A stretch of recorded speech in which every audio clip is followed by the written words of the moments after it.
মধ্যপ্রাচ্যের আকাশে যখন যুদ্ধের আগুন, তখন মস্কো থেকে এসেছে কঠোর বার্তা। ইরানের ভূখণ্ডে হামলা বন্ধ করতে যুক্তরাষ্ট্র ও ইসরায়েলকে সরাসরি সতর্ক করেছে রাশিয়া।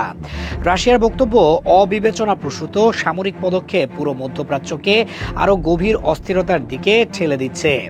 একই সঙ্গে মস্কো কূটনৈতিক সমাধানের আহ্বান জানিয়ে ইঙ্গিত দিয়েছে, সংকট দীর্ঘ হলে পর্দার আড়াল থেকে তেহরানের পাশে থাকার কৌশলগত অবস্থান আরও স্পষ্ট হতে পারে।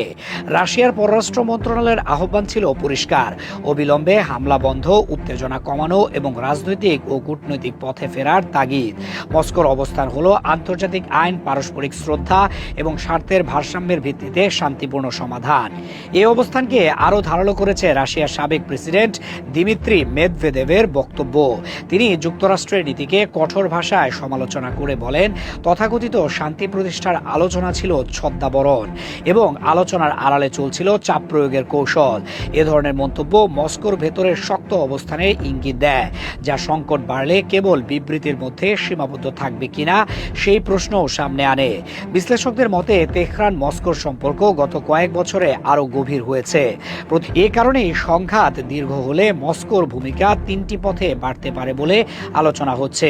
প্রথম পথ হলো কূটনৈতিক ছাতা, জাতিসংঘ নিরাপত্তা পরিষদে ভেটো ক্ষমতা ব্যবহার করে ইরানের বিরুদ্ধে কঠোর প্রস্তাব ঠেকানো বা কোনো একপাক্ষিক উদ্যোগকে চাপ দিয়ে থামানোর চেষ্টা।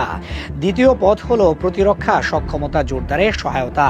বিশ্লেষকদের আলোচনায় উঠে আসে উন্নত আকাশ প্রতিরক্ষা ব্যবস্থা, রাডার প্রযুক্তি, ইলেকট্রনিক ওয়ারফেয়ারের সহায়তা এবং গোয়েন্দা তথ্য সরবরাহের সম্ভাবনা। S-300 ধরনের প্রতিরক্ষা সক্ষমতা বা উন্নত প্রযুক্তিগত সমর্থন ইরানের আকাশ প্রতিরক্ষা জোরদার করতে গুরুত্বপূর্ণ হতে পারে, এমন ধারণাও বলা হয়।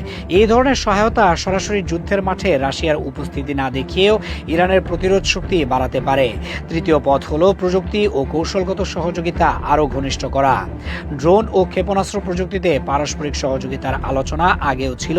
সংকট দীর্ঘ হলে তা আরও গতিশীল হতে পারে। চীনের ভূমিকায় বেইজিং সাধারণত মধ্যপ্রাচ্যে স্থিতিশীলতা চায়, কারণ জ্বালানি নিরাপত্তা চীনের অর্থনীতির জন্য বড় বিষয়। কিন্তু সংঘাত দীর্ঘ হলে চীন কূটনৈতিক ও অর্থনৈতিক সমর্থনের মাধ্যমে ইরানের পাশে দাঁড়াতে পারে, এমন সম্ভাবনার কথাও বিশ্লেষকদের আলোচনায় উঠে আসে। ফলে পরিস্থিতি জটিল হলে তেহরান, মস্কো, বেইজিং সমীকরণ নতুন করে শক্ত হতে পারে।